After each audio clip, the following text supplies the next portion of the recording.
In this video, I want to ask Andy a question off the cuff. Oh, wow.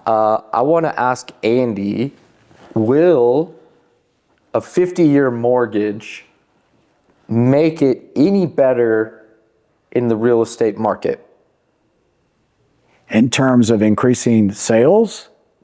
In terms of for a home buyer or a home seller? Well, I don't think it brings any advantage to a home buyer because you're only talking on average about $100 a month savings. I mean, there's two sides of the argument. And the negative side is, well, how can anyone pay off a mortgage if it's for 50 years, assuming you buy it at 30? It's a long time. But the reality is, in my opinion, is people trade up a lot. So the idea of that 50-year deadline is never achieved anyways. People are usually selling and rebuying or purchasing within 5 to 10 years on average. So it's kind of moot, in my opinion, in general. But I don't think the savings of about $100 to $150 a month, depending on the price point, really is worth the trade-off of having the 50-year mortgage amortization, which you pay so much more interest. Yeah, for the lender, it's a great even if deal. you hold it for 5 or 10 years. Yeah. I think it's not a very good concept in terms of for the consumer. I think it really benefits a lot of the big players. Sure. Investors. But even for them, to me, seems very risky in terms of, I understand banks want to give out money and that's how they keep their business going. But if you're handing out a 50-year mortgage and the average person sells within 5 to 10 years, you better make so much money on interest that it covers the risk of foreclosure or short sale in the future, because you pay all the interest up front, right? Exactly. Minimal principal. And so if you have to sell in less than 5 years or even 5 to 10 years, you're upside down. Exactly. Yeah. And so how many foreclosures, the risk of foreclosures throughout the US, if that becomes common, I think just increases so much. And a great example of this is how we've gone from, and you were talking about this the other day, these shorter car loans to these long car loans. And then people are just rolling new debt into new cars, and they're just, payments are ballooning, and the average payment's like $600-700 a month. It's ridiculous. Crazy. Yeah. But to your points are spot on. Then you have to look at who conceived of this idea. Well, it's specifically the Pulte guy. Yes. Yeah, he's going to benefit financially from it. So he came up with the concept, and then it was blessed by an individual that doesn't have a general concept of an average mortgage, right? Our president, right? I mean, he doesn't have a typical $500,000 mortgage. A regular conventional mortgage. Right. He just doesn't even have the concept of it. No concept and no idea of, it may help sellers in the short term find more buyers, right? Demand may increase, but we're already talking about having a supply issue. Right. And adding 20 years to the average amortization is the equivalent in terms of dollars and cents of the rate moving a half a point. Right.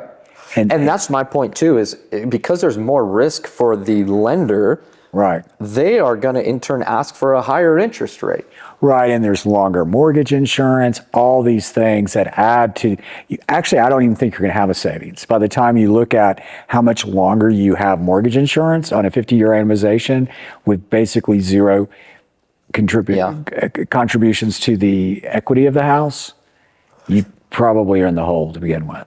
Absolutely. And that's not even to mention how much more in interest. If you somehow kept that 50-year mortgage, you never refi, you never blah, blah, blah. Right. Just the amount total that you pay for your $500,000 house over 50 years. Oh, it's hundreds of thousands of dollars. Oh, it's insane. Well, I mean, I think the comparison I read on like a $400,000 house is for over 30 years, you maybe pay like $730,000 or something. Over 50 years, it's like just over $1 million. Okay, so I was correct. Just off the cuff, it was hundreds of thousands of dollars for that extra 20 Somewhere years. in that range, right? And we'll fact check those numbers, but it is substantially more money over the course of the loan, right? Yeah. And I get the idea of let's try to find ways to make housing more affordable and more accessible to people. I think the point of this video and why I wanted to ask you that is because I think it is, and you said this earlier, a moot point. It does not help anything. Right, and I think it's not to get political whatsoever, but the administration, we'll just say the administration, they're looking for headlines to show that they're actually trying to lower costs for people. So that's a nice little headline, but when you get down into the weeds, it actually costs people more money. Right.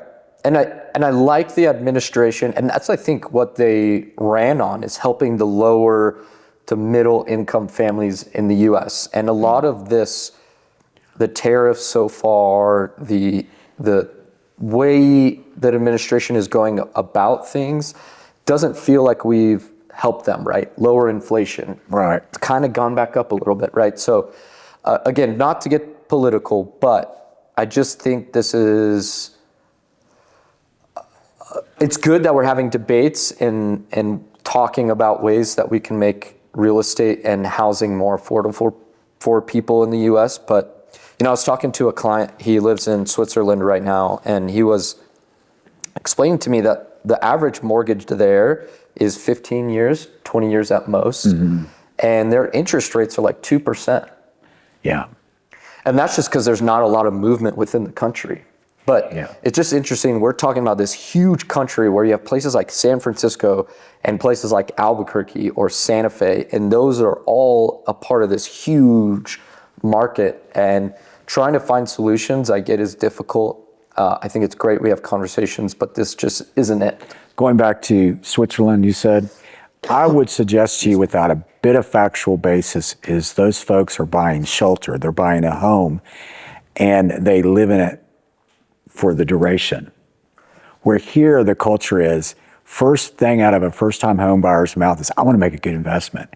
They're already looking to what they'll make when they sell the house. When they move up. And that's the first mistake you make. You've got to find a home that you're going to live in, and then if the outcome is you make some money on it, fantastic. Yeah, he was saying that in Basel, it is popular for people to move and blah, blah, blah, but for most of the country, the house stays in the family for forever, and then it gets passed down generation. Yes. And the house just has been in their family forever. Yeah. Right. There's no short-term goal of making money. Minimal mobility. Yeah. Right. Cool. Well, I just wanted to touch on that topic real quick. Thank you so much for watching. See you on the next video.